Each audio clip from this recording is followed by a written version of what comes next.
Hi dears, അസ്സലാമു അലൈക്കും, welcome back. അപ്പോൾ അതാ കുറേ നാളത്തെ ഒരു ഇടവേളയ്ക്ക് ശേഷം വീണ്ടും ഞാൻ പുതിയൊരു വ്ളോഗായിട്ട് വന്നിട്ടുള്ളത്. ഇന്നത്തെ വ്ളോഗ് എൻ്റെ വീഡിയോ കാണുന്ന പല കൂട്ടുകാർക്കും ഒരുപാട് കാണാൻ ഇഷ്ടമുള്ളൊരു ടൈപ്പ് വ്ളോഗാണ് കേട്ടോ. അതായത് ഇക്ക നാട്ടിൽ വരുന്ന ദിവസത്തെ കുറച്ച് വിശേഷങ്ങളൊക്കെയാണ്. അപ്പോൾ ഇക്ക പോയിട്ട് ഇപ്പോൾ ഏകദേശം ഒരു 2-2.5 മാസത്തോളം ആയിട്ടുണ്ടായിരുന്നുള്ളൂ. അങ്ങനെ ഇക്ക ഇപ്പോൾ തിരിച്ച് നാട്ടിൽ വന്നിട്ടുണ്ട്. ഒരു മാസത്തെ ലീവൊക്കെ ഉള്ളൂ കേട്ടോ. അപ്പോൾ അതൊരു അത്യാവശ്യം കാര്യത്തിന് വേണ്ടി വന്നതേനു. അതെന്താണെന്നുള്ളത് ഞാൻ പറയാം. അപ്പോൾ ദഹിക്കാനെ കൊണ്ടുവരാൻ വേണ്ടി പോവാണ് കേട്ടോ, ഞാനും മക്കളും കൂടിയിട്ട്. ഇക്ക നാട്ടിൽ വന്നിട്ട് ഇപ്പോൾ ഏകദേശം 2 ആഴ്ചകളൊക്കെ ആയിട്ടോ. അപ്പോൾ ഇക്ക പ്രാവശ്യം പെട്ടെന്ന് വരാനുള്ളൊരു കാരണം എന്താ വെച്ചാൽ എനിക്ക് ഗാൾ ബ്ലാഡർ സ്റ്റോണിൻ്റെ പ്രോബ്ലം ഉണ്ട് കേട്ടോ. അതായത് പിത്താശയ കല്ലുണ്ടാവില്ലേ, അപ്പോൾ അത് സ്റ്റോൺ കുറേ മുന്നേ അറിഞ്ഞിട്ടുണ്ടായിരുന്നു. അതിപ്പോൾ ചെറുതായിട്ട് അതിൻ്റെ സൈസൊക്കെ ഒന്ന് വലുതായിട്ട് ഇപ്പോൾ എനിക്ക് പെയിനും കാര്യങ്ങളൊക്കെ ഉണ്ട്. അപ്പോൾ അതിന് ഡോക്ടറെ കാണിച്ചപ്പോൾ ലാപ്രോസ്കോപ്പി ചെയ്ത് അത് ഒഴിവാക്കാൻ പറഞ്ഞതേനു. അപ്പോൾ അതിന് വേണ്ടിയിട്ടാണ് കേട്ടോ ഇക്ക വരുന്നത്. കുറേ ആയിട്ട് വീഡിയോസ് ഒന്നും ചെയ്യാത്തതുകൊണ്ട് പലർക്കും പരിഭവമാണ് എന്നറിയാം. കാരണം എൻ്റെ അടുത്ത് ഒരുപാട് പേര് മെസ്സേജ് ചെയ്ത് ഇങ്ങനെ ചോദിക്കാറുണ്ട്, എനിക്ക് വീഡിയോ ചെയ്യണം എന്നൊക്കെ ഉണ്ടെങ്കിലും എന്തോ ഇങ്ങനെ ശാരീരികമായിട്ടും മാനസികമായിട്ടും ഒട്ടും ഒക്കെ അല്ലാത്തതുകൊണ്ടാണ് കേട്ടോ ഞാനങ്ങനെ വീഡിയോസൊന്നും ചെയ്യാണ്ടിരുന്നത്. ഇൻഷാ അല്ലാഹ് ഞാൻ മാക്സിമം ശ്രമിക്കുക. എനിക്ക് വീഡിയോസ് ചെയ്യണം എന്നൊക്കെ താല്പര്യമുണ്ട് കേട്ടോ. പക്ഷേ എങ്കിൽ എന്താണെന്നറിയില്ല, ഭയങ്കര മടിയാണ് ഇപ്പോൾ, മുമ്പത്തെ പോലെയല്ല. ഇപ്പോൾ കുറേ ആയിട്ട് ഇങ്ങനെ വീഡിയോ ചെയ്യാത്തതുകൊണ്ടൊക്കെ ആയിരിക്കും അതിൻ്റെ ആ ഒരു ടച്ചൊക്കെ വിട്ട് കിടക്കുക കേട്ടോ. അങ്ങനെ തന്നെ നമ്മൾ എയർപോർട്ടിൽ എത്തിയിട്ടുണ്ട്. രാത്രി 7:30 ഇക്കാൻ്റെ ഫ്ലൈറ്റ്. അപ്പോൾ ഞങ്ങൾ നേരത്തെ എത്തിയിട്ടുണ്ട് കേട്ടോ. ഇക്ക പുറത്ത് വന്നിട്ടുണ്ടായിരുന്നില്ല, ഞങ്ങൾ ഇക്കാനെ വെയിറ്റ് ചെയ്ത് നിൽക്കുകയാണ്. സാധാരണ ഞങ്ങൾ എപ്പോഴും ഇക്കാനെ എടുക്കാൻ വേണ്ടി എയർപോർട്ടിൽ എത്തുമ്പോൾ ഇക്ക നേരത്തെ വന്നിട്ട് ഞങ്ങളെ വെയിറ്റ് ചെയ്ത് നിൽക്കാറാണ് കേട്ടോ പതിവ്. അതുകൊണ്ട് തന്നെ ഇപ്രാവശ്യം ഇക്ക കുറച്ച് വൈകിട്ടാണ് കേട്ടോ പറഞ്ഞിട്ടുണ്ടായിരുന്നത്. അതുകൊണ്ട് ഞങ്ങൾ നേരത്തെ വന്നു. അങ്ങനെ ഇക്ക എത്തിയിട്ടുണ്ട് കേട്ടോ. ഇപ്രാവശ്യം എനിക്ക് വീഡിയോ ഒന്നും മര്യാദക്ക് കിട്ടിയിട്ടുണ്ടായിരുന്നില്ല. സാധാരണ എയർപോർട്ടിൽ പോകുമ്പോൾ സോനുട്ടിയാണ് കേട്ടോ വീഡിയോ ഒക്കെ എടുത്ത് തരാറ്. ഇതിപ്പോൾ ഞാൻ എടുത്തുകൊണ്ട് തന്നെ ഇക്ക വന്ന ഒരു വെപ്രാളത്തിൽ ഫോണ് മറ്റേ കുറേ ഇൻസ്റ്റാ റീല് പോലെ എടുക്കണം എന്ന് വിചാരിച്ചു അങ്ങനെയും മറ്റേ യൂട്യൂബിലേക്കുള്ള രീതിയിലൊക്കെ കൂടി എടുത്ത് വന്നപ്പോൾ മൊത്തത്തിൽ മിസ്സായി പോയിട്ടോ. അങ്ങനെ അൽഹംദുലില്ലാ ഉപ്പച്ചി എടുത്തെത്തിയിട്ടുണ്ട്. ഇക്കാൻ്റെ കയ്യിലുള്ള ഈ വാച്ച് കണ്ടില്ലേ, ഇത് ഉപ്പാൻ്റെ വാച്ചായിരുന്നു കേട്ടോ. ഉപ്പാക്ക് ഏറ്റവും പ്രിയപ്പെട്ടതായിരുന്നു ഈ വാച്ച്. ഒരുപാട് ആഗ്രഹിച്ച് ഇക്ക ഉപ്പാക്ക് വാങ്ങിച്ചു കൊടുത്തതായിരുന്നു കേട്ടോ ആ വാച്ച്. അപ്പോൾ ഉപ്പ മരിക്കണേന് മുന്നേ പറഞ്ഞിട്ടുണ്ടായിരുന്നു ഈ വാച്ച് ഇക്കാക്ക് കൊടുക്കണം എന്നൊക്കെ. ഇപ്പോൾ ഇക്കാക്ക് ഈ വാച്ച് എന്ന് പറയുന്നത് ഒരു നിധി പോലെയാണ് കേട്ടോ. വെള്ളിയാഴ്ച പള്ളിയിൽ പോകുമ്പോഴൊക്കെ ഇക്കത് കയ്യിലിടാറുള്ളൂ. അത്രയും ഇങ്ങനെ പ്രഷ്യസ് ആയിട്ട് കൊണ്ടെടുക്കണ അത്രയും ഒരു നിധിയാണ് ഇപ്പം അത്. സാധാരണ ഇക്ക നാട്ടിൽ വരുമ്പോഴൊക്കെ ഞാൻ ഇക്ക വന്നിട്ട് കഴിക്കാനുള്ള ഫുഡൊക്കെ റെഡിയാക്കി വെച്ചിട്ടാണ് കേട്ടോ വരാറ്. ഇപ്രാവശ്യം ഞങ്ങൾ ആ പതിവൊന്ന് മാറ്റി പിടിച്ചു. കാരണം രാത്രി കുറേ വൈകിട്ടാണ് പോന്നിട്ടുണ്ടായിരുന്നത്. പിന്നെ ഇനിയിപ്പോൾ വീട്ടിലൊക്കെ എത്തി ഫുഡ് കഴിക്കുമ്പോഴത്തേനും മക്കളൊക്കെ ഉറങ്ങിപ്പോകുന്നു പറഞ്ഞിട്ട് ഇപ്രാവശ്യം ഞങ്ങൾ കടയിൽ നിന്ന് ഫുഡ് കഴിച്ചിട്ടാണ് കേട്ടോ വീട്ടിലേക്ക് പോയിട്ടുണ്ടായിരുന്നത്. അങ്ങനെ ഓർഡർ ചെയ്തിട്ടുള്ള ഫുഡൊക്കെ എത്തിയിട്ടുണ്ട്. അങ്ങനെ നമ്മൾ ഇവിടുന്ന് ന്യൂഡിൽസും ബട്ടർ നാനും നൂൽ പൊറോട്ടയും ബട്ടർ ചിക്കനൊക്കെ എടുത്തിട്ടുണ്ടായിരുന്നു. അതൊക്കെ കഴിച്ചിട്ടാണ് പിന്നെ വീട്ടിലേക്ക് മടങ്ങിയിട്ടുണ്ടായിരുന്നത്. അങ്ങനെ നമ്മൾ വീട്ടിൽ വന്ന് കയറിയിട്ടുണ്ട്. ഇവിടെ വന്നപ്പോൾ ഉപ്പാൻ്റെ ആ ഒരു കുറവ് നല്ല പോലെ ഫീൽ ചെയ്യുന്നുണ്ടായിരുന്നു കേട്ടോ. സാധാരണ ഇക്കാനെ എയർപോർട്ടിൽ കൊണ്ടാക്കാനും കൊണ്ടുവരാനും ഒക്കെ മുന്നിൽ പോകുക ഞങ്ങളുടെ ഉപ്പായിരുന്നു കേട്ടോ. പിന്നെ വയ്യാണ്ടായപ്പോൾ പിന്നെ എയർപോർട്ടിൽ പോകാറുണ്ടായിരുന്നില്ല. പക്ഷേങ്കിൽ ഇവിടെ വീട്ടിൽ വന്നിട്ട് ഇക്ക വരുന്നതും കാത്തിരിക്കുമായിരുന്നു കേട്ടോ ഉപ്പയമ്മയും കൂടി. മുമ്പ് ഇക്ക വരുന്ന ആ ഒരു വ്ളോഗൊക്കെ കണ്ടവർക്ക് ആ ഒരു കുറവ് എന്നെപ്പോലെ തന്നെ എങ്ങൾക്കും ഫീൽ ചെയ്യുന്നുണ്ടാവും. അങ്ങനെ ഉപ്പച്ചി വന്ന് ഇത് പിറ്റേ ദിവസമൊക്കെ ആയിട്ട് ഞാൻ എടുത്തിട്ടുള്ളതേനു കേട്ടോ. ഇവിടെ ഇക്ക വന്നു കഴിഞ്ഞാൽ പിന്നെ അനുവിനും നേശുവിനുള്ള മെയിൻ പരിപാടിയാണ് കേട്ടോ ഉപ്പച്ചിനെ അങ്ങനെ ഒരിക്കൽ. അപ്പോൾ ഞാൻ വെറുതെ ഇങ്ങനെ കണ്ടപ്പോൾ ജസ്റ്റ് ഒന്ന് ഷൂട്ട് ചെയ്തതാണ് കേട്ടോ. പിന്നെ ഞാൻ അങ്ങനെ കാര്യമായിട്ട് വ്ളോഗൊന്നും എടുത്തിട്ടുണ്ടായിരുന്നില്ല കേട്ടോ. ഇത് ഞാൻ പലപ്പോഴായിട്ട് എടുത്തിട്ടുള്ള ഓരോ വീഡിയോ ക്ലിപ്സും ഇൻക്ലൂഡ് ആക്കിയിട്ട് ഒരു മൊത്തത്തിലൊരു വ്ളോഗ് ആക്കിയതാണ് കേട്ടോ. ഇതങ്ങനെ 1-2 ദിവസത്തെ ഒരു വ്ളോഗല്ല. ഇക്ക വന്നത് മുതൽ എൻ്റെ സർജറി കഴിഞ്ഞ അവിടെ വരെയുള്ള എല്ലാ വിശേഷങ്ങളും അപ്പോഴൊക്കെ ആയിട്ട് എടുത്തിട്ടുള്ളതൊക്കെ ഇൻക്ലൂഡ് ആക്കിയിട്ടുള്ള വ്ളോഗാണ് കേട്ടോ. അപ്പോൾ നമ്മൾ ഒരിക്കൽ പെരിന്തൽമണ്ണ ഉള്ള ഗ്രൈൻഡ് ടേബിളിൽ ഇതുവരെ പോയിട്ടുണ്ടായിരുന്നില്ല കേട്ടോ. അപ്പോൾ അവിടുന്ന് ഫുഡ് കഴിക്കണം എന്ന് പറഞ്ഞിട്ട് ഒരു സുന്നത്ത് നോമ്പുള്ള ദിവസമാണ് കേട്ടോ. അപ്പോൾ അവിടുന്ന് നോമ്പ് തറ അവിടുന്ന് ആക്കാമെന്ന് പറഞ്ഞ് പോയതാണ്. അങ്ങനെ അവിടുന്ന് നമ്മൾ അവരുടെ സ്പെഷ്യലായിട്ടുള്ള ഫിഷ് മാംഗോ കറിയും പിന്നെ പാലപ്പവും ആൽഫ്രഡോ ചിക്കൻ പാസ്തയും ലോഡഡ് ഫ്രൈസും ഒക്കെ ഓർഡർ ചെയ്തിട്ടുണ്ടായിരുന്നു. അങ്ങനെ അതൊക്കെ കഴിച്ചിട്ട് അവിടെ നിന്നാണ് കേട്ടോ നോമ്പ് തുറന്നിട്ടുണ്ടായിരുന്നത്. ഒക്കെ നല്ല അടിപൊളി ടേസ്റ്റ് ആയിരുന്നു കേട്ടോ. അങ്ങനെ ഫുഡൊക്കെ കഴിച്ചതിന് ശേഷം പിന്നെ മക്കൾക്ക് ഓരോ ഐസ്ക്രീമും വാങ്ങിച്ച് അവിടുന്ന് ഇറങ്ങി. ഇനി ഞാൻ കാണിക്കാൻ പോണത് നമ്മൾ ഇക്കാൻ്റെ ഫ്രണ്ടും ഫാമിലിയും നമ്മളും കൂടി ഒരു സ്റ്റേക്കേഷന് പോയിട്ടുണ്ടായിരുന്നു വയനാടുള്ള സൈലൻറ്റ് പ്ലാനറ്റ് റിസോർട്ടിക്ക്. അപ്പം അതിൻ്റെ കുറച്ച് വിശേഷങ്ങളൊക്കെയാണ്. ഉപ്പച്ചി നാട്ടിൽ വരുന്നുണ്ട് എന്ന് അറിഞ്ഞു കഴിഞ്ഞാൽ ആദ്യം മക്കളെല്ലാവരും കൂടിയിട്ട് ഒരു ഔട്ടിങ് പ്ലാൻ ചെയ്യും കേട്ടോ. അപ്പോൾ ഇതിപ്പോൾ നമ്മൾ പെട്ടെന്ന് തട്ടിക്കൂട്ടിയ ഒരു ട്രിപ്പാണ് കേട്ടോ. അങ്ങനെ വലിയതായിട്ടൊന്നുമില്ല, ഒരു ദിവസത്തെ ഒരു സ്റ്റേക്കേഷനാണ് നമ്മൾ പോയിട്ടുണ്ടായിരുന്നത്.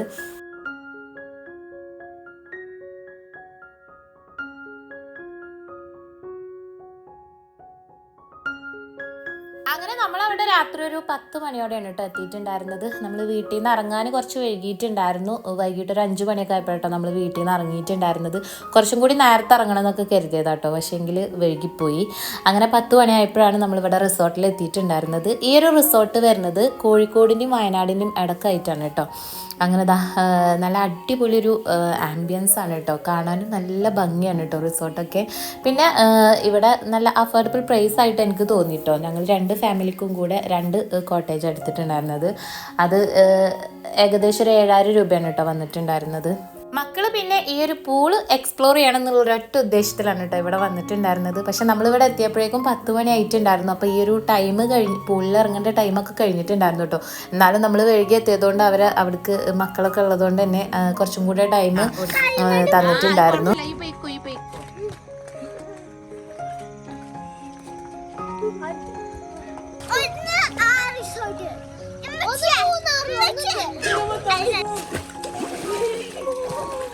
ടൂറ് പോവാന്ന് പറഞ്ഞാൽ മക്കൾക്ക് ആകെ വേണ്ടത് പൂളാണ് കേട്ടോ. അവർ ഈ പൂളിൽ കൊണ്ടിട്ട് കഴിഞ്ഞാൽ അവരുടെ ടൂർ കംപ്ലീറ്റ് ആയി.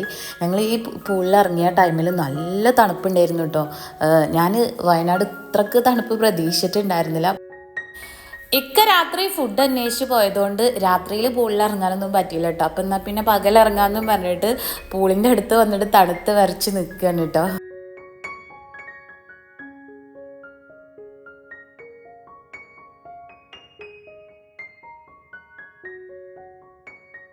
അത്യാവശ്യം നല്ല വലുപ്പമുള്ള ഒരു ഇൻഫിനിറ്റി പൂളാണ് കേട്ടോ. പിന്നെ ഇവിടെ പേര് പോലെ തന്നെ നല്ല സൈലൻ്റ് ആയിട്ടുള്ള പീസ്ഫുൾ ആയിട്ടുള്ളൊരു ഏരിയ. പിന്നെ ഈ ഒരു പ്രൈവറ്റ് പ്രോപ്പർട്ടിയിൽ തന്നെ കുട്ടികൾക്ക് കളിക്കാൻ താഴെ ഒരു ഏരിയ സെറ്റ് ചെയ്തിട്ടുണ്ട് കേട്ടോ. പിന്നെ അതാ ഇതുപോലെ 3 കോട്ടേജാണ് കേട്ടോ. നമ്മളിതിൽ താഴെയുള്ള 2 റൂമാണ് കേട്ടോ എടുത്തിട്ടുണ്ടായിരുന്നത്. താഴെയുള്ള റൂമിനേക്കായി ഒന്നും കൂടെ റേറ്റ് കൂടുതലാണ് കേട്ടോ മുകളിലുള്ള റൂമിന്. കാരണം അതിൽ ഏറ്റവും ടോപ്പിലായിട്ട് കുട്ടികൾക്ക് കിടക്കാനുള്ള ഒരു ഏരിയയും കൂടെ സെറ്റ് ചെയ്തിട്ടുണ്ട് കേട്ടോ. അങ്ങനെ അതാ രാവിലെ ബ്രേക്ക്ഫാസ്റ്റ് കഴിക്കാൻ ഇറങ്ങിയിട്ടുണ്ട്. ബൊഫേ ആണ് കേട്ടോ ഫുഡൊക്കെ. അത്യാവശ്യം കുഴപ്പമില്ലാത്ത നല്ല അടിപൊളിയായിരുന്നു ഫുഡൊക്കെ. പുട്ടും ഇഡ്ഡലിയും പിന്നെ സാമ്പാറും ചട്നിയും കടലക്കറിയും ബ്രെഡും ജാമും ഒക്കെ ഉണ്ടായിരുന്നു. അങ്ങനെ രാവിലെ ഒരു 12 മണിയോടെ നമ്മൾ റൂം വെക്കേറ്റ് ചെയ്തു. പിന്നെ നമ്മൾ അവിടെ അടുത്ത് തന്നെയുള്ള മീൻമുട്ടി വാട്ടർഫാൾസ് കാണാൻ വേണ്ടി പോവാണ് കേട്ടോ. ഇപ്പം ഈ ഒരു ടൈം ആയതുകൊണ്ട് തന്നെ വെള്ളമൊക്കെ വളരെ കുറവായിരുന്നു കേട്ടോ. എന്നാലും അവിടേക്ക് ഒന്ന് കണ്ട് കുറച്ച് ഫോട്ടോസൊക്കെ എടുത്ത് അവിടെ നിന്ന് മടങ്ങി. അങ്ങനെ അവിടെ നിന്നൊക്കെ തിരിച്ച് പിന്നെ നമ്മൾ ഫുഡ് കഴിക്കാൻ വേണ്ടിയിട്ട് വന്നിട്ടുണ്ടായിരുന്നത് ഹോട്ടൽ പാപ്പീസിലാണ് കേട്ടോ. ഒരു ചെറിയ കടയായിരുന്നു. നമ്മൾ സാധാ ഊണ് കഴിക്കാമെന്ന് വിചാരിച്ചിറങ്ങിയതായിരുന്നു കേട്ടോ. പക്ഷേ എങ്കിൽ നല്ല അടിപൊളി ഫുഡായിരുന്നു കേട്ടോ. അതുകൊണ്ട് പിന്നെ ഞാൻ ഈ ഒരു ലൊക്കേഷനൊക്കെ ഒന്ന് ജസ്റ്റ് വീഡിയോ എടുത്തിട്ടുണ്ടായിരുന്നത്. വയനാട് വഴി പോവുകയാണെന്നുണ്ടെങ്കിൽ മസ്റ്റായിട്ടൊന്ന് കയറി നോക്കുന്നുണ്ട് കേട്ടോ. അടിപൊളി ഫുഡാണ്. ചോറും അതിലുള്ള കറികളും കൂട്ടാനും മീൻ വറുത്തതും ഒക്കെ തന്നെ ഭയങ്കര ടേസ്റ്റ് കേട്ടോ. അപ്പോൾ അതാ ഈ അമ്മയാണ് കേട്ടോ അവിടെ ഫുഡൊക്കെ ഉണ്ടാക്കുന്നത്. അങ്ങനെ ഫുഡൊക്കെ കഴിച്ചതിന് ശേഷം പിന്നെ നമ്മൾ ബാണാസുര ഡാം കാണാൻ വേണ്ടി കയറിയിട്ടുണ്ടായിരുന്നു കേട്ടോ. ഇന്ത്യയിലെ ഏറ്റവും വലിയ ഡാമാണ് കേട്ടോ ബാണാസുര ഡാം. ഇതിൽ ബോട്ടിങ്ങും ട്രക്കിങ്ങും കയാക്കും ഒക്കെ ഉണ്ട്. പക്ഷേങ്കിൽ നമ്മൾ ആദ്യം ഓൺലൈനിൽ ബുക്ക് ചെയ്യണമായിരുന്നു കേട്ടോ. കാണിക്കുന്ന വീഡിയോ ക്ലിപ്സ് വേറൊരു ദിവസം ഞങ്ങൾ മക്കളെയും കൂട്ടിയിട്ട് അനിയത്തിയുടെ മക്കളും അനിയത്തിയും ഫാമിലിയൊക്കെ ആയിട്ട് നമ്മൾ അടുത്ത് തന്നെയുള്ള ഏലാട് ചെക്ക് ഡാമിക്ക് പോയിട്ടുണ്ടായിരുന്നു കേട്ടോ. അപ്പോൾ നല്ല ചൂടല്ലേ, അപ്പോൾ വെള്ളത്തിൽ ഇങ്ങനെ മുങ്ങി കിടക്കാൻ തന്നെ ഒരു പ്രത്യേക സുഖം. അപ്പോൾ അങ്ങനെ പോയതേനു കേട്ടോ. പക്ഷേ മുതലായി അടിപൊളിയാണ് കേട്ടോ. അവിടെ നല്ല വെള്ളമൊക്കെ ഉണ്ടായിരുന്നു, അത്യാവശ്യം കുട്ടികൾക്കൊക്കെ നന്നായിട്ട് കളിക്കാനുള്ള വെള്ളവും കാര്യങ്ങളൊക്കെ ഉണ്ട്. അപ്പോൾ ഇതാ നൈഷുവിനെയും അനുവിനെയൊക്കെ ഇക്ക നീന്തൽ പഠിപ്പിക്കാൻ കേട്ടോ. ഈ ചെക്ക് ഡാമിൽ ഈ അടുത്തൊരു കുട്ടി മരിച്ച വാർത്തയൊക്കെ കേട്ടിട്ടുണ്ടായിരുന്നു കേട്ടോ. അതിനൊക്കെ മുന്നേ കേട്ടോ നമ്മളിവിടെ പോയിട്ടുണ്ടായിരുന്നത്. ഇവിടെ ഈ ഒരു വെള്ളം കെട്ടി നിൽക്കുന്ന ഭാഗം ഉണ്ടല്ലോ, അവിടെ നല്ല ആഴമാണ് കേട്ടോ. നമ്മളിതാ ഈ വെള്ളം ചാടുന്ന ആ ഒരു ഭാഗത്താണ് കേട്ടോ മക്കളെയും കൂട്ടിയിട്ട് ഇറങ്ങിയിട്ടുണ്ടായിരുന്നത്. അവിടെ നല്ല രസമാണ് കേട്ടോ നിൽക്കാനൊക്കെ. പക്ഷേ കുട്ടികളൊക്കെ അങ്ങോട്ട് പോവുകയാണെന്നുണ്ടെങ്കിൽ നല്ലോണം ശ്രദ്ധിക്കണം. ഞങ്ങൾ അന്ന് ഇവിടെ പോയ ടൈമിലൊന്നും അത്രത്തോളം ആളുകളൊന്നും ഉണ്ടായിരുന്നില്ല കേട്ടോ. ഇപ്പോൾ പിന്നെ ഇൻസ്റ്റഗ്രാമിലൊക്കെ ഇതിൻ്റെ റീല് ഭയങ്കര വൈറലാണ്. ഇപ്പോൾ അവിടെ ഭയങ്കര തിരക്കാണെന്നാണ് കേട്ടോ കേൾക്കുന്നത്. നല്ല രസമാണ് ഇവിടെ, പക്ഷേ എങ്കിൽ പോകുന്നവർ നല്ലോണം ശ്രദ്ധിക്കണം കേട്ടോ മക്കളെയും കൊണ്ടൊക്കെ പോകുമ്പോൾ. അങ്ങനെ ട്രിപ്പും കറക്കൊക്കെ കഴിഞ്ഞ് പിന്നെ ഇതാ നമ്മൾ ഹോസ്പിറ്റലിൽ വന്നിട്ടുണ്ട് സർജറിക്കുള്ള ഡേറ്റ് എടുക്കാൻ വേണ്ടിയിട്ട്. ഞാൻ കാണിച്ചിരുന്ന ഡോക്ടർ കുറച്ചായിട്ട് ലീവ് വരുന്നു കേട്ടോ. അങ്ങനെ നോമ്പൊരു പകുതിയിലേറൊക്കെ ആയപ്പോഴാണ് എനിക്ക് സർജറിക്കുള്ള ഡേറ്റ് കിട്ടിയിട്ടുണ്ടായിരുന്നത്. അങ്ങനെ ഞങ്ങൾ സർജറിക്ക് വേണ്ടിയിട്ട് ഹോസ്പിറ്റലിൽ അഡ്മിറ്റ് ആയിട്ടുണ്ട്. നമ്മളവിടെ അടുത്ത് തന്നെയുള്ള EMS ഹോസ്പിറ്റലിലായിരുന്നു കേട്ടോ സർജറി ഉണ്ടായിരുന്നത്. സർജറി കഴിഞ്ഞ് പിറ്റേ ദിവസം തന്നെ നമുക്ക് വീട്ടിലേക്ക് പോകാം കേട്ടോ. ഒരാഴ്ചത്തെ റെസ്റ്റൊക്കെ വേണ്ടുള്ളൂ. അങ്ങനെ ഞാനും ഇക്കായിരുന്നിട്ടുണ്ടായിരുന്നത്. വൈകുന്നേരം ആയപ്പോൾ ഭയങ്കര കിളികളുടെ സൗണ്ട് കേട്ടോ. അപ്പം ഞാൻ ആ വിൻഡോ വഴി പുറത്ത് നോക്കിയപ്പോൾ ഈ ഒരു മരം കണ്ടില്ലേ, ഇതിൽ ഒരുപാട് കിളികളുണ്ട് കേട്ടോ. ഒരുപാട് എന്ന് പറഞ്ഞാൽ അത്രയ്ക്ക് ഒരുപാടുണ്ട്. കാക്കിയും മൈനും പിന്നെ വളരെ ചെറിയൊരു കിളിയുണ്ട് കേട്ടോ. അതാണ് ഏറ്റവും ഭംഗി. അത് ഒരെണ്ണാണ് പറന്നു കഴിഞ്ഞാൽ എൻ്റെ കൂട്ടത്തിൽ ഒരേ ഫ്ലോയിൽ എല്ലാം കൂടി പറക്കും. നല്ല രസമായിട്ടോ കാണാൻ. അപ്പോൾ ഞാനും ഒക്കെ ഇതിങ്ങനെ നോക്കിയിരിക്കുന്നു കേട്ടോ. പിന്നെ കുറേ കഴിഞ്ഞിട്ടാണ് കേട്ടോ ആയിട്ടുള്ള ആ ഒരു ചില ഉണ്ടാവില്ലേ, ആ സൗണ്ടും കാര്യങ്ങളൊക്കെ നിന്നിട്ടുണ്ടായിരുന്നത്.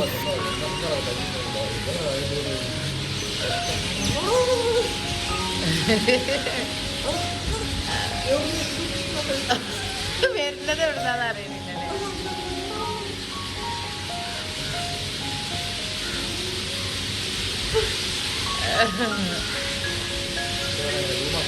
അങ്ങനെ തലേന്ന് അഡ്മിറ്റ് ആയിട്ട് പിറ്റേന്ന് വൈകിട്ട് ഒരു 6 മണിക്കാണ് കേട്ടോ സർജറി ഉണ്ടായിരുന്നത്. ലാപ്രോസ്കോപ്പിക് സർജറി ആയിരുന്നു. അപ്പോൾ ഞാൻ സർജറിക്ക് റെഡിയായി ഡ്രസ്സിങ്ങൊക്കെ കഴിഞ്ഞതിന് ശേഷം വെറുതെ ജസ്റ്റ് ഒന്ന് എടുത്തതായിരുന്നു കേട്ടോ വീഡിയോ. അങ്ങനെ അൽഹംദുലില്ലാഹ് സർജറിയൊക്കെ കഴിഞ്ഞു, റാഹത്തായി. ഇപ്പോൾ കുഴപ്പവും കാര്യങ്ങളൊന്നും ഇല്ല കേട്ടോ. സ്റ്റോണിൻ്റെ സൈസ് ഏകദേശം 1.5 സെൻറ്റിമീറ്ററിൽ വരുന്ന 2 സ്റ്റോൺ ഉണ്ടായിരുന്നു കേട്ടോ. ഇപ്പോൾ സർജറി കഴിഞ്ഞിട്ട് 1 മന്തായി. ഞാൻ പറഞ്ഞല്ലോ ഈ ഒരു വീഡിയോ എന്ന് പറയുന്നത് ഏകദേശം ഒരു 2-2.5 മാസത്തെ കുറേ കാര്യങ്ങൾ ഇൻക്ലൂഡ് ആക്കിയിട്ടുള്ള ഒരൊറ്റ വ്ളോഗാണ് കേട്ടോ. പിന്നെ ഇക്കാൻ്റെ കൂടെയൊക്കെ ആയി നാട്ടിൽ, അങ്ങനെ അതൊക്കെയാണ് കേട്ടോ ഞാൻ വീഡിയോ എടുക്കാറുള്ളത്. ഉള്ള ടൈം ഇക്കുള്ള സമയത്ത് ഇക്കാൻ്റെ കൂടെ മാക്സിമം സ്പെൻഡ് ചെയ്യണം എന്നൊരാഗ്രഹം. കാരണം പോയി കഴിഞ്ഞാൽ ഭയങ്കര മിസ്സിങ്ങാണ്, പിന്നെ ഒരു ഇടങ്ങേറായിരിക്കും. അപ്പോൾ ഉള്ള ടൈമിൽ വേറെ ഒന്നും ചിന്തിക്കാണ്ട് മാക്സിമം ഇക്കാൻ്റെ കൂടെ നിൽക്കുക. അങ്ങനെയൊക്കെ ആയിട്ടാട്ടോ ഞാൻ വല്ലാണ്ട് വീഡിയോ ഒന്നും ചെയ്യാണ്ടിരുന്നത്. അങ്ങനെ 2 ദിവസത്തെ അഡ്മിറ്റിന് ശേഷം ഡിസ്ചാർജായി നമ്മൾ വീട്ടിൽ പോകാൻ കേട്ടോ. അപ്പോൾ നൈഷുക്കുട്ടി മാത്രമേ ഉള്ളൂ കൂടെ ഉണ്ടായിരുന്നത്. അനുവിനും സോനുവിനൊക്കെ ആ ഒരു ടൈമിൽ ക്ലാസ് ഉണ്ടായിരുന്നു കേട്ടോ. അപ്പോൾ ഇക്ക രാവിലെ ഓരോ ക്ലാസ്സിൽ കൊണ്ടാക്കിയതേനു. അങ്ങനെ ഹോസ്പിറ്റലിൽ നിന്ന് ഡിസ്ചാർജായി ഏകദേശം ഒരാഴ്ച കഴിഞ്ഞപ്പോഴാണ് കേട്ടോ പെരുന്നാൾ വന്നിട്ടുണ്ടായിരുന്നത്. അപ്പോൾ പെരുന്നാൾ ഡ്രസ്സൊന്നും മുന്നേ എടുത്തിട്ടുണ്ടായിരുന്നില്ല. ഉമ്മച്ചി ഹോസ്പിറ്റലിൽ നിന്ന് വന്നിട്ട് പോയിട്ട് എടുത്താൽ മതി ഡ്രസ്സൊക്കെ എന്നും പറഞ്ഞ് എന്നെ കാത്തുന്നതാണ് കേട്ടോ ഇവരൊക്കെ കൂടെ. അങ്ങനെ ആനക്കുട്ടിക്കും നൈഷുവിനും ഡ്രസ്സ് എടുക്കാൻ വേണ്ടി വന്നതാണ് കേട്ടോ. അപ്പോൾ നൈഷുക്കുട്ടി ഇട്ട ഡ്രസ്സ് ഉണ്ടല്ലോ അതാണ് കേട്ടോ പിന്നെ ഓൾക്ക് സെലക്ട് ചെയ്തിട്ടുണ്ടായിരുന്നത്. ഈ ഒരു ഷോപ്പിൽ കുട്ടികളുടെ ഡ്രസ്സാണ് കേട്ടോ കാര്യമായിട്ടുള്ളത്. ബൈപ്പാസിലാണ് വരുന്നത്. എൻ്റെ പേര് എനിക്ക് കറക്റ്റ് ഓർമ്മയില്ല, പക്ഷെ നല്ല കളക്ഷനാണ് കേട്ടോ കുട്ടികളുടെ ഡ്രസ്സിൻ്റെ. നല്ല വെസ്റ്റേൺ കളക്ഷന് അടിപൊളിയാണ്.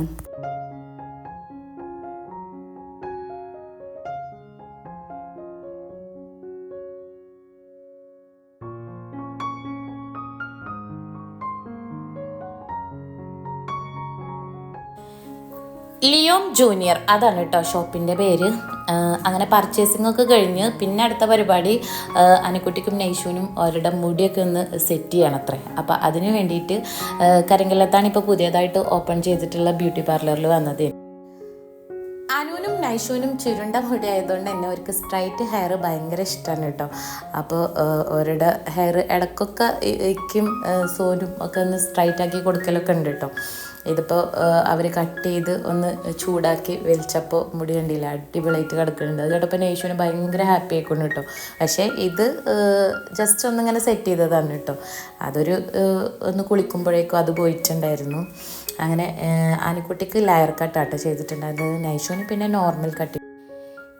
ഇത് ഈദ് ഡേയുടെ അന്ന് ഷൂട്ട് ചെയ്തതാണ് കേട്ടോ. ഞാൻ കാര്യമായിട്ട് വീഡിയോ ഒന്നും എടുത്തിട്ടുണ്ടായിരുന്നില്ല. ഇൻസ്റ്റഗ്രാമിൽ പോസ്റ്റ് ചെയ്യാൻ ഓരുടെ രണ്ടാളുടെയും കുറച്ച് വീഡിയോ എടുത്തിട്ടുണ്ടായിരുന്നത് ഡ്രസ്സ് ചെയ്ത് വന്നപ്പോൾ. അപ്പോൾ അതാ അതിൻ്റെ ചെറിയ കട്ടിങ്സ് ഞാനിവിടെ വെച്ചിട്ടുണ്ട് കേട്ടോ. ഞാൻ പറഞ്ഞില്ല, ഞാൻ കാര്യമായിട്ട് അങ്ങനെ വീഡിയോസൊന്നും എടുത്തിട്ടില്ല. ഇപ്പോൾ ഈ ഒരു 2-3 മാസത്തെ കാര്യങ്ങൾ എല്ലാം കൂടിയിട്ട് ഞാൻ എടുത്തു വെച്ച വീഡിയോസൊക്കെ പാടെ കൂട്ടി യോജിപ്പിച്ച് ഒരു വീഡിയോ അതാണ് കേട്ടത്. ഈ ഒരു വീഡിയോൻ്റെ വോയിസ് ഓവർ ഞാൻ 2-3 മാസങ്ങളായിട്ട് കൊടുക്കണമാണ് കേട്ടോ. എപ്പോഴും വീഡിയോ ഇടണമെന്ന് വിചാരിക്കും, എന്നിട്ട് വോയിസ് എഡിറ്റ് ചെയ്ത് അതുവരെ ഉള്ളതൊക്കെ എഡിറ്റ് ചെയ്ത് വോയിസ് ഓവർ ചെയ്യും. പിന്നെ എന്തോ ഇടാൻ തോന്നൂല. അങ്ങനെ ഇവിടം വരെ എത്തിയിട്ടോ. ഇനിയിപ്പോൾ ഈ വീഡിയോ എപ്പോഴാണ് ഇടാമെന്നൊന്നും എനിക്കറിയില്ല. പിന്നെ ഇതിന് ഞങ്ങളൊരു ട്രിപ്പ് പോയിട്ടുണ്ടായിരുന്നു കേട്ടോ, വാൽപ്പാറ ആതിരപ്പള്ളി റൂട്ട്. അപ്പോൾ ഇതാ ഈ ഒരു ഭാഗത്ത് വെച്ചിട്ടായിരുന്നു ആ വാൽപ്പാറ ആക്സിഡൻറ്റ് നടന്നിട്ടുണ്ടായിരുന്നത്. പാങ്ങ് സ്കൂളിലെ ടീച്ചേഴ്സ് ട്രിപ്പ് പോയപ്പോഴുള്ള ആ ഒരു ആക്സിഡൻറ്റ് അത് ഓർക്കുമ്പോൾ ഇപ്പോഴും മനസ്സിൽ വല്ലാത്തൊരു തിങ്ങലാണ് കേട്ടോ. എനിക്ക് പൊതുവേ ഈ ചുരം കയറുമ്പോൾ ഞാൻ എപ്പോഴും ഇങ്ങനെ കണ്ണിൽ കാണും കേട്ടോ. നമ്മൾ വണ്ടി ഇങ്ങനെ താഴോട്ട് വീഴുന്ന ആ ഒരു സീന് ഭയങ്കര പേടിയാണ് കേട്ടോ എനിക്ക് ചുരം കയറി യാത്ര ചെയ്യണത്. പക്ഷേ ആ യാത്ര എൻജോയ് ചെയ്യാൻ രസമാണ്. പക്ഷെ പുറത്തേക്ക് നോക്കുമ്പോൾ താഴ്ച കാണുമ്പോൾ ഭയങ്കര ഭയം തോന്നും. അപ്പോഴൊക്കെ ഞാനിങ്ങനെ വിചാരിക്കും കേട്ടോ, എങ്ങാനും താഴേക്ക് വീണാലോ അങ്ങനെ. ആ ഒരു ആക്സിഡൻ്റ് അറിഞ്ഞതിന് ശേഷം ഭയങ്കര ഒരു ഇടങ്ങേറാട്ടോ മനസ്സിൽ. ഞാൻ ഈ വഴി ആദ്യമായിട്ട് വരികയാണ് കേട്ടോ. ഇതിന് മുന്നേ ഞങ്ങളൊരു ആതിരപ്പള്ളി ട്രിപ്പ് പ്ലാൻ ചെയ്തപ്പോൾ അവിടേക്കുള്ള വഴി ഭയങ്കര ഇടുങ്ങിയതാണ്, എപ്പോഴും ഭയങ്കര ബ്ലോക്കും അതേപോലെ ആന ഇറങ്ങാനൊക്കെ ചാൻസ് ഉള്ളതാണെന്ന് പറഞ്ഞിട്ട് അന്ന് അത് പേടിച്ചിട്ട് ഈ ട്രിപ്പ് മാറ്റി വെച്ചതായിരുന്നു.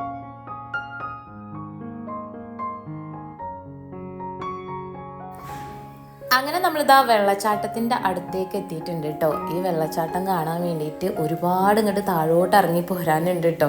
ഞാൻ ഈ ഒരു സർജറി ഒക്കെ കഴിഞ്ഞ് കൂടുതലൊന്നും ആവാണ്ടാണ് കേട്ടോ ഇവിടം വരെ ഇറങ്ങി കയറിയിട്ടുണ്ടായിരുന്നത്. എൻ്റെ റബ്ബേ വല്ലാത്തൊരു എക്സ്പീരിയൻസ് ആയിരുന്നു കേട്ടോ. പക്ഷേങ്കിൽ ഇറങ്ങി വന്ന് ഈ വെള്ളച്ചാട്ടം കണ്ടപ്പോൾ എന്തോ ഭയങ്കര സന്തോഷമായിരുന്നു കേട്ടോ മനസ്സിന്. പിന്നെ ഇപ്രാവശ്യം ട്രിപ്പിന് ഉപ്പയും കൂടെ ഉണ്ടായിരുന്നു കേട്ടോ. ഉപ്പ പിന്നെ ഈ ഭാഗത്തേക്ക് തന്നെ വന്നിട്ടില്ല കേട്ടോ. ഉപ്പാക്ക് ഇങ്ങനെയുള്ള ഏരിയയിൽ കൂടെ ഞങ്ങളെ വിടുമ്പോൾ ഭയങ്കര ടെൻഷൻ.